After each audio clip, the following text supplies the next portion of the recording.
Hello everyone, स्वागत है आपका हमारे YouTube channel English with you on में। हम ये हमारा जो है फ्रेजल वर्ब का दूसरा वीडियो है। पहले वीडियो में हमने जो है सीखा था कि फ्रेजल वर्ब क्या होता है, उसके कुछ कॉन्सेप्ट्स, जैसे फ्रेजल वर्ब क्या है, फ्रेजल वर्ब ट्रांजिटिव की तरह यूज होता है या इंट्रांजिटिव वर्ब की तरह यूज होता है। हालांकि दोनों होता है, हमने उसको अच्छे से पढ़ा। फ्रेजल वर्ब में जो ट्रांजिटिव वर्ब की तरह यूज होते हैं उसमें जो ऑब्जेक्ट आते हैं वो कैसे यूज होते हैं, मेन वर्ब के बाद रखेंगे या दोनों वर्ड या तीन वर्ड के अगर फ्रेजल वर्ब हैं तो उनके पूरे सारे वर्ड्स के बाद रखेंगे। ये भी हमने डिटेल में सीख लिया है। आज हम स्टार्ट करेंगे अब कि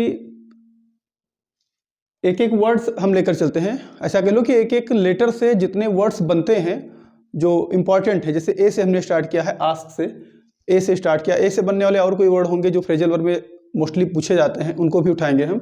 ऐसे बी सी डी ऐसे पूरा जेड तक का जितना भी बनता होगा इंपॉर्टेंट, वो सारा हम एक एक लेकर चलेंगे। आज हम आस्क लिए हैं पहला वर्ड।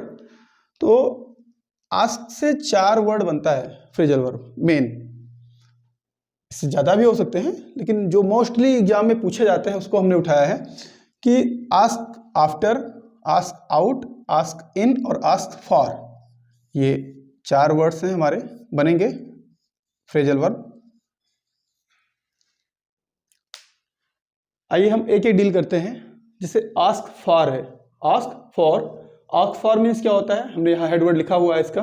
आस्क फॉर मीन्स होता है रिक्वेस्ट फॉर समथिंग या डिमांड, किसी की मांग करना। जैसे Mohan asked for a glass of water, Mohan ने एक गिलास पानी की मांग की, यानी कि उसने मांगा। मांगना हमने हिंदी नहीं लिखा है, हम हिंदी बोल दे रहे हैं, जिनको हिंदी की जरूरत है वो लिख लेंगे अपना। आस्क फॉर ये हो गया। इसका एक एग्जांपल भी हमने लिखा है यहाँ कि Sachin asked for my car, asked for my car, Sachin ने मेरी कार मांगी। ठीक है, अब मैं ये भी जान लूँ, इसमें आपको बता दूं कि ये तो ऐसे ही आता ही है, फिल करने को भी आ सकता है। एक फ्रेजल वर्ब से इस तरह क्वेश्चन पूछता है कि बताओ कि इसमें ये वर्ड अंडरलाइन कर देगा, आपको दे देगा सेंटेंस में और बोल देगा आस्क्ड फॉर यहाँ पर ट्रांजिटिव वर्ब है या इंट्रांजिटिव वर्ब है। ऐसे भी क्वेश्चन पूछ लेता है, तो हम साथ साथ डील कर लेंगे सब। Sachin asked for me, asked for my car, Sachin ने मेरी कार मांगी। तो यहां पर आपको आस्क्ड फॉर फ्रेजल वर्ब के बाद में माय कार ऑब्जेक्ट दिख रहा है। क्या ऑब्जेक्ट दिख रहा है? और जब वर्ब के बाद में ऑब्जेक्ट होता है तो वो ट्रांजिटिव वर्ब होती है, ये हम जानते हैं। हालांकि जब मैं वर्ब चैप्टर डील करूंगा तो अच्छे से और बताऊंगा। तो ये आपका वर्ब हो जाएगा। कौन सा वर्ब होगा? TR, यानी कि ट्रांजिटिव वर्ब होगा। फ्रेजल वर्ब तो है ही है, फ्रेजल वर्ब होने के साथ ये ट्रांजिटिव वर्ब है, क्योंकि फ्रेजल वर्ब ट्रांजिटिव और इंट्रांजिटिव दोनों होता है। ठीक, Sachin asked for my car क्या हो गया? ट्रांजिटिव वर्ब हो गया। ठीक, हमने पिछले वीडियो में डिटेल में बताया भी है, फिर मैं बता दूं कि सिर्फ वर्ब देख करके आप ये ना सोचो कि हाँ उसके बाद में प्रीपोजिशन है तो अब ये हमेशा इंट्रांजिटिव होगा। जैसा कि जो लोग जानते हैं यही होता है कि वर्ब देखते हैं, उसके बाद में अगर नाउन या प्रोनाउन है तो वो ऑब्जेक्ट होता है, वो ट्रांजिटिव वर्ब होता है। लेकिन फ्रेजल वर्ब के केस में ऐसा नहीं होता है। वो हम फ्रेजल वर्ब के में क्या होता है कि जो हेड वर्ड आपका वर्ब है उसके बाद प्रीपोजिशन या जो एडवर्ब है उसके बाद देखते हैं कि ऑब्जेक्ट है कि नहीं है। ठीक है, तो आस्क्ड और फॉर के बाद देखेंगे तो ऑब्जेक्ट है हमारा। ठीक, ये आपका ट्रांजिटिव वर्ब हुआ। आइए हम दूसरा एग्जांपल देख लेते हैं। अभी इसमें यह है कि asked to speak to someone, इसी आस्क्ड फॉर का 2 सेंस होता है। आस्क्ड फॉर का एक ही सेंस नहीं है, आस्क्ड फॉर का 2 सेंस है।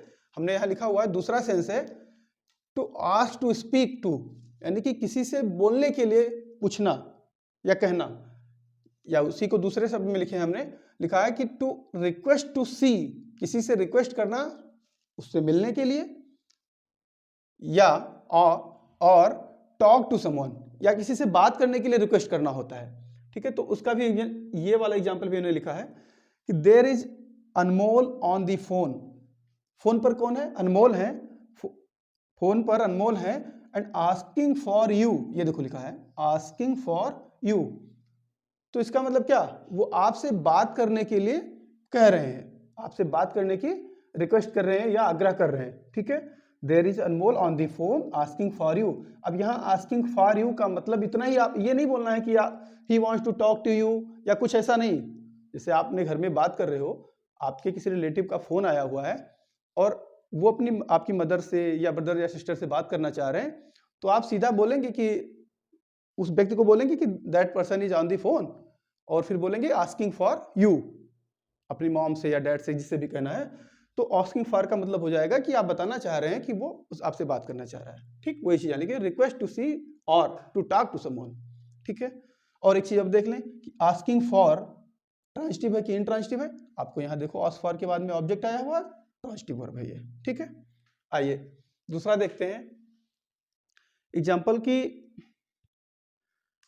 एक एग्जाम्पल और है आस्क फॉर का ही है यहाँ। Unhappy with the service, service से नाखुश होकर के, खुश नहीं है उस सर्विस से, तो he asked for the store manager. ये देखो आस्क्ड फॉर, उन्होंने क्या डिमांड की कि स्टोर मैनेजर से हमारी बात कराओ।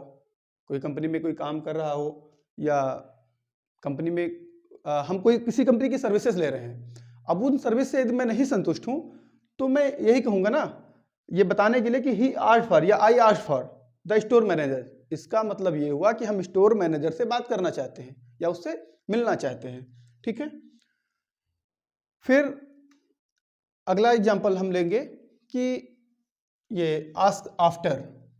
आस्क आफ्टर माने होता है आस्क अबाउट द वेलफेयर, किसी का हाल पूछना, किसी के कल्याण के बारे में जानना, किसी के बारे में जानने, किसी की न्यूज के बारे में जानना। न्यूज इन द सेंस कि मतलब किसी व्यक्तिगत पर्सन, कोई एक इंडिविजुअल पर्सनालिटी है, उसके बारे में जानने के लिए हम आस्क फॉर आफ्टर का प्रयोग करते हैं। जैसे किसी की हेल्थ जानना हो तो, ठीक है। तो एग्जाम्पल है कि whenever I meet Radhika, जब भी मैं राधिका से मिलता हूं, she asked after my wife, she asked after my wife, यानी कि जब भी मैं राधिका से मिलता हूं तो वो मेरी वाइफ के बारे में पूछती है, यानी कि मेरी वाइफ का वो हाल जानना चाहती है, ठीक है। तो आस्क आफ्टर मतलब, आस्क आफ्टर मतलब आस्क अबाउट द वेलफेयर, किसी का हाल जानना। जैसे होता नहीं, कई बार लोग कहते हैं कि मैं बहुत बीमार था, उन्होंने मेरा हाल तक नहीं पूछा, ठीक है। तो आप यहाँ कह सकते हैं कि I was critically ill and he R C even did not ask after me, यानी कि मेरा हाल नहीं पूछा उन्होंने, ठीक है, कुछ ऐसा। फिर देखिए अगला एग्जाम्पल हम लेंगे कि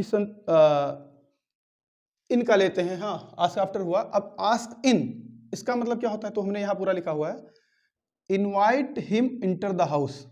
एक चीज मैं बता दूं अभी, इसका माने तो हमने लिख ही दिया है, किसी को इनवाइट करना, आमंत्रित करना, घर में आने के लिए कहना, ठीक है। इंटर द हाउस, एक चीज ध्यान रखना, एग्जाम में ये भी पूछा जाता है, ये फ्रेजल वर्ब से हट के बात बता रहा हूं, इंटर के बाद में प्रीपोजिशन नहीं आता है। अगर इंटर मीन्स प्रवेश करना के सेंस है तो प्रीपोजिशन नहीं आता है, ठीक है। या अगर आता है तो वो सेंस दूसरा हो जाता है, हम बताएंगे उसको, प्रीपोजिशन पढ़ेंगे तब। लेकिन अगर जिसे मान लिया हम कहें कि इंटर द हाउस, सही है, इंटर इनटू द हाउस गलत हो जाएगा, ठीक। तो यहां इसीलिए हमने प्रीपोजिशन नहीं लगाया हुआ है। Ask in, invite him into the house. अब देखिए, Santosh came to our house, Santosh हमारे घर आया। So I had no choice, हमारे पास कोई चॉइस नहीं थी, but to ask him in, बल्कि अब मुझे उसे कहना पड़ा। यानी कि आस्क इन ऐसी कंडीशन में आप ज्यादा यूज करेंगे कि आप चाहते नहीं हो, ठीक है, फिर भी आपको कहना पड़ रहा है अंदर आने के लिए उसे। कोई आपके घर आ गया है, आप ना चाहते हुए भी उसको कहेंगे कि हाँ आ जाओ, ठीक है। एक जो हमारा कल्चर है उस हिसाब से, हालांकि अननोन व्यक्ति को तो नहीं है हम आस्क इन कर सकते ना। So I had no choice, हमारे पास कोई विकल्प नहीं था, but to ask him in, उसको अंदर आने को के लिए कहना पड़ा, ठीक है।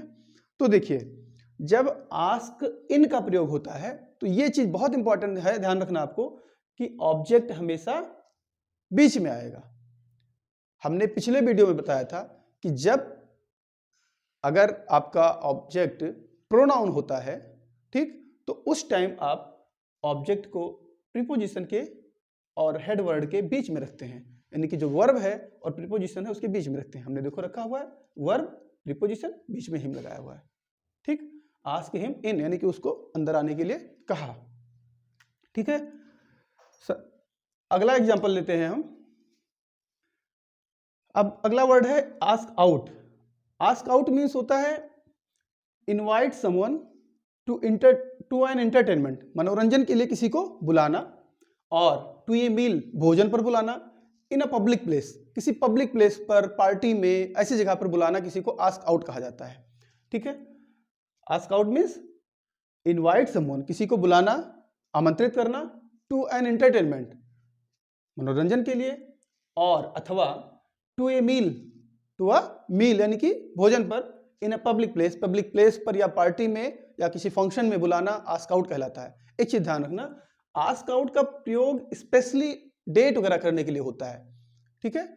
आप किसी के साथ रोमांटिक रिलेशन स्टेब्लिश करना हो, उस सेंस में आस्क आउट का प्रयोग करते हैं किसी को बुलाने के लिए कहीं, ठीक है। तो आइए इसके एग्जांपल लेते हैं, पहले इसको इरेज करेंगे, इसके बाद में जो है, अब हम आस्क आउट की बात कर रहे थे, आइए एग्जांपल और लेते हैं। I made the mistake of asking him इन। अच्छा, ये एग्जांपल आपका जो है आस्क इन वाला है, पहले इसको भी एक एग्जांपल और देख लेते हैं। And he stayed all afternoon. तो जिसे आपने कई बार क्या होता है कि आप घर पे हैं, कोई आ गया, आप बुला लिए, अपना थोड़ा आप कल्चर शो किए, अपना सभ्यता, पता चला वो आपका टाइम किल करके चला गया, घंटों 2 घंटे बैठ गया, वही हुआ यहाँ। आई मेड द मिस्टेक, हमने गलती कर दी, कौन सी गलती? Of, mistake of asking him in, उसको अंदर बुलाने की गलती कर दी। And he stayed all afternoon, यानी कि पूरी दोपहर वो आपके साथ बैठा रहा, तो आपका टाइम वेस्ट हुआ। तो यहाँ क्या हुआ, आस्क हिम इन जो है ये फ्रेजल वर्ब है, इसका मतलब कि हमने उसको अंदर आने के लिए जो कह दिया, बुला लिया, ये मैंने गलती कर दी। ये आस्क, अभी हम आस्क आउट की बात करेंगे। You should ask her out some time, जैसे आस्क इन के साथ था कि आपको ऑब्जेक्ट बीच में लिखना था, आस्क आउट में भी ऑब्जेक्ट दोनों वर्ड्स के बीच में लिखना है, ठीक है। हमने लिख दिया, हमने हालांकि मैंने कल ये बता रखा है कि अगर in, out, down, up, on, off, है ना, अवे, अगर ये वर्ड्स आ रहे हैं वर्ब के बाद में, तो प्रोनाउन अगर ऑब्जेक्ट है तो बीच में ही आता है, हमने कल वाली वीडियोज में बता रखा है। तो you should ask her out, तुम्हें उसे आमंत्रित करना चाहिए, ठीक है, सम टाइम, कभी, कम से कम कभी आपको एक बार उसको, जैसे आप फ्रेंड्स हैं, आपस में बात कर रहे हैं, अभी आप उसको बुलाना चाह रहे हैं, वो आपकी बात है, ठीक है। तो ये कह रहे हैं कि you should ask out her, यानी कि उसको बुलाना चाहिए, ask her out some time, यानी कि उसको क्या करना है, आस्क आउट करने का मतलब कि इनवाइट हर, ठीक है, फॉर एंटरटेनमेंट, या इनवाइट हर फॉर मील, ठीक है, भोजन के लिए, कहीं डेट, स्पेशली डेट का सेंस है यहाँ, स्पेशली डेटिंग का सेंस है आस्क आउट का मतलब उसको, ठीक है। अगला है नेक्स्ट सेंटेंस की, Pushpa has a lot of friends, Pushpa के साथ, पुष्पा को बहुत सारे फ्रेंड्स हैं, and is usually asked out, ये देखो, इज यूजुअली आस्क्ड आउट, वो अक्सर जो है बाहर बुलाई जाती है, ठीक है। इन द इवनिंग्स, शाम को, अक्सर शाम को बुलाई जाती है बाहर, यानी कि जाती है।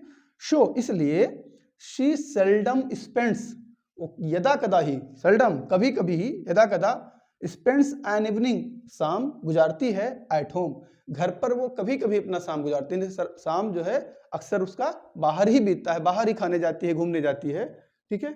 उसके बहुत सारे फ्रेंड्स हैं, तो जब बहुत सारे फ्रेंड्स होंगे तो कभी ना कभी, कोई कभी बुलाएगा, कोई कभी बुलाएगा, ठीक है। तो usually asked out in the evening, तो अक्सर वो बाहर बुलाई जाती है। अब ध्यान दीजिएगा, एक चीज और बताना है कि यहां आस्क्ड आउट देखिए और यहां आस्क्ड आउट देखिए, डिफरेंस है। आस्क्ड हर आउट, ये ट्रांजिटिव वर्ब है, ठीक, एग्जाम में पूछा जा सकता है, ऐसे पूछ लेता है, पूछा गया है, टीजीटी में पूछा गया है। और यहां देखिए आस्क्ड आउट, फिर यहां पर आपको इन द इवनिंग आया हुआ है, प्रीपोजिशन, ठीक है, एडवर्ब ऑफ टाइम का प्रयोग हुआ है। तो ये आपका INTR है, यानी कि इंट्रांजिटिव वर्ब है, ये ट्रांजिटिव वर्ब है। ठीक, ये ट्रांजिटिव वर्ब की तरह प्रयोग हुआ है, ये भी ट्रांजिटिव वर्ब। ऐसे भी क्वेश्चंस पूछे जाते हैं। ठीक है, आइए हम ए से कुछ और वर्ड्स लेते हैं, इसको इरेज करते हैं।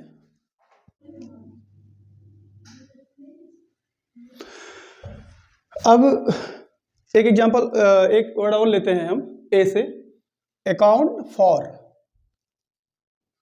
इसका माने give a good reason for, किसी चीज का अच्छे से एक्सप्लेनेशन देना, स्पष्टीकरण देना। ठीक है, एक्सप्लेन सेटिस्फैक्टरली सम एक्शन और एक्सपेंडिचर, या एक्सप्लेन करना सेटिस्फैक्टरली मतलब संतोषजनक, कोई काम हुआ, कोई एक्शन हुआ है तो, या कहीं एक्सपेंडिचर हुआ, एक्सपेंडिचर खर्चे वर्चे जो करते हैं हम, खर्चा, तो वो पूरा एकदम क्लियर स्पष्ट रूप से बताना, ये होता है अकाउंट फॉर। एग्जाम्पल लेंगे, बेहतर समझेंगे। The treasurer must account for the money he spends. एक ट्रेजरर को अकाउंट फॉर होना चाहिए, अकाउंटेबल होना चाहिए, यानी कि उत्तरदायी होना चाहिए, द मनी ही स्पेंड्स, जो पैसे वो खर्चा करता है। ठीक है, I can not account for, मैं इसके लिए उत्तरदायी नहीं हो सकता। अकाउंट फॉर का मतलब यहां उत्तरदायी होना। ठीक है, for his behaving like that, उसके व्यवहार से, जैसा कि वो बिहेव कर रहा है, लाइक दैट, जिस प्रकार कर रहा है। ठीक है, तो अब ये देखना है आपको कि अकाउंट फॉर यहां पर ट्रांजिटिव वर्ब है या इंट्रांजिटिव वर्ब है। देखो, अकाउंट फॉर ट्रांजिटिव वर्ब होता है, बात को लाइटली नहीं लेना है, क्वेश्चन पूछा जाता है इससे, ध्यान देना है इसको। देखिए, अकाउंट फॉर द मनी, आपको यहां नाउन मिला, यानी कि ऑब्जेक्ट है, ये नाउन है तो ऑब्जेक्ट है, वर्ब के बाद जो आता है नाउन ऑब्जेक्ट होता है। अकाउंट फॉर फ्रेजल वर्ब है, ये ट्रांजिटिव वर्ब है, ट्रांजिटिव वर्ब है, ये आपका ऑब्जेक्ट है। तो बाकी आप समझ ही गए। फिर I can not account for, हम इसके लिए उत्तरदायी नहीं हो सकते हैं। किसके लिए? हिज बिहेविंग, उसके व्यवहार करने का जो तरीका है, जिस प्रकार वो बिहेव करता है। ठीक है, लाइक दैट, जिस प्रकार उसने किया, उसके लिए हम जिम्मेदार नहीं है। देखिएगा, यहां पर आपको लगता होगा कि यहां हिज के बाद में इंग फॉर्म कैसे आ गया, मन में आता होगा। तो ये देखिए, ये वर्ब की इंग फॉर्म जरूर आई है, लेकिन यहां पर ये जीरेंड है। जीरेंड नाउन होता है, वर्बल नाउन। अभी हम नाउन के चैप्टर में अच्छे से पढ़ेंगे कि वर्बल नाउन क्या होता है। हिज एडजेक्टिव आया, पजेसिव एडजेक्टिव, वर्ब प्रोनाउन से बनता है, आपको पता ही है। तो ये पूरा बना क्या? ऑब्जेक्ट। क्या बना ये? ऑब्जेक्ट। किसका बना object? Account for transitive verb का।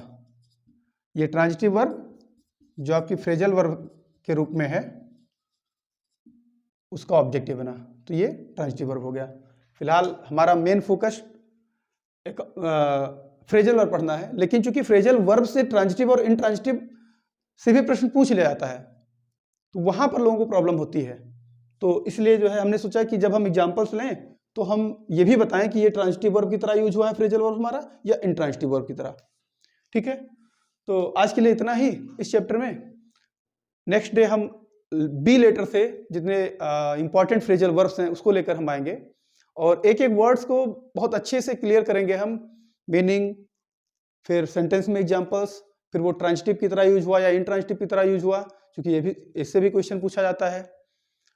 बाकी आप इसको जो है थोड़ा अपना फीडबैक दीजिए कमेंट बॉक्स में कि कहाँ अभी स्कोप ऑफ इम्प्रूवमेंट है, या क्या आप हमसे डिमांड करते हो या चाहते हो, तो उस पर भी वीडियोस बनाया जाएगा। ठीक है, नमस्कार।